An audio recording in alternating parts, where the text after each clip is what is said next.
Hi hello welcome to JollySamayaltasty. நம்ம இன்றைக்கி மொறு மசால் வடை தான் செய்ய போகிறோம். நம்ம எவ்வளோ ஸ்நாக்ஸ் வேணாலும் டேஸ்ட் பண்ணலாம். ஆனால் மசால் வடை டேஸ்ட்டுக்கு இடையே கிடையாதுங்க. இதுக்கு பார்த்திங்க அப்படின்னா 1 கப்பு கடலைப்பருப்பு எடுத்து நான் நல்லா ஊற வச்சுருக்கேன். அரை மணி நேரம் ஊறணுங்க. ஊற வச்சதுக்கப்புறம் நம்ம மசாலா பொருட்கள் பார்த்திங்க அப்படின்னா 6 வரமிளகா, 1 ஸ்பூன் சோம்பு, 2 பட்டை, 2 கிராம்பு, 1 இஞ்சி, 6 பல்லு பூண்டு, இதுதாங்க மசாலா பொருட்கள். இப்போ நம்ம எல்லாத்தையும் மிக்ஸி ஜாரில் மாற்றி அரைச்சிக்கலாம்.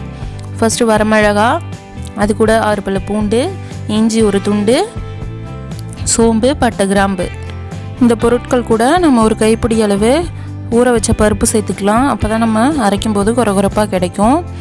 இப்போ நம்ம எல்லாத்தையும் அரைச்சிக்கிட்டோம். இந்தளவுக்கு குறகுறப்பாக இருக்கணும். அப்போ தான் நம்ம வடைக்கு கரெக்டான பதமாக இருக்குங்க. கரெக்டாக அரைச்சிக்கோங்க. ரொம்பவும் மஞ்சிடக்கூடாது, மையாமலும் இருக்கக்கூடாது. இது மட்டும் இல்லாமல் 1 கைப்பிடி அளவு பருப்பு தனியாக எடுத்து வச்சுக்கிட்டு மற்ற பருப்பு எல்லாத்தையும் சேர்த்து நம்ம அரைச்சிக்கலாம். இந்த பதத்துக்கு அரைச்சிக்கணுங்க மாவு. அப்போ தான் வடைக்கு கரெக்டாக இருக்கும். இது கூட பார்த்திங்கன்னா 1 பெரிய வெங்காயம் பொடுசாக கட் பண்ணி வச்சுருக்கோங்க. வடைக்கு எப்போவுமே பொடுசாக கட் பண்ணோம். அது கூட பார்த்திங்க அப்படின்னா கொத்தமல்லி சேர்த்துக்கலாம், கருவேப்பிலும் சேர்த்துக்கலாம். இப்போ நம்ம இதுக்கு தேவையான உப்பு சேர்த்துக்கலாங்க. இது நல்லா மிக்ஸ் பண்ணிக்கோங்க.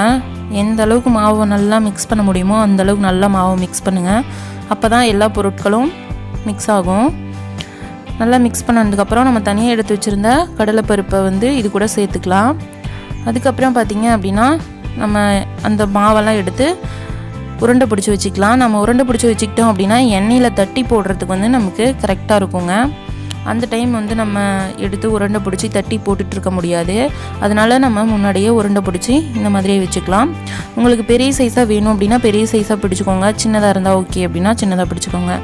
இந்த அளவுக்கு பிடிச்சிக்கிட்டிங்க அப்படின்னா கரெக்டாக இருக்கும். நான் எண்ணெய் கவர் கட் பண்ணி வச்சுருக்கேன்.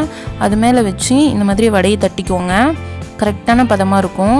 எண்ணெய் தேவையான அளவு விட்டுக்கோங்க. மிதமான சூட்லேயே எண்ணெய் இருக்கட்டும். ரொம்ப அதிகமான சூட்டில் இருந்தது அப்படின்னா கரிஞ்சிரும்.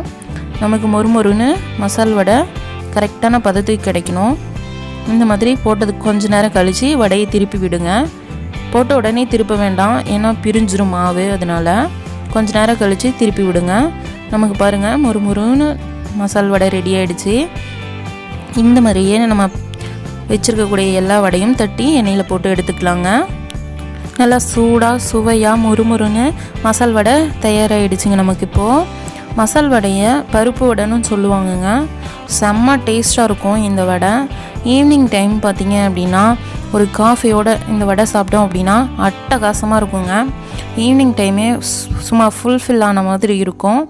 கண்டிப்பாக வீட்டில் ட்ரை பண்ணி பாருங்கள். எல்லாருக்குமே ரொம்ப பிடிச்சமான ஒரு ஸ்நாக்ஸுங்க. இந்த வீடியோ உங்களுக்கு பிடிச்சிருந்துச்சி அப்படின்னா உங்கள் ஃப்ரெண்ட்ஸ் ஃபேமிலி எல்லாருக்கும் ஷேர் பண்ணுங்கள். சப்ஸ்கிரைப் பண்ணிக்கோங்க. பக்கத்தில் உள்ள பெல் பட்டனை கிளிக் பண்ணுங்கள். Thank you friends.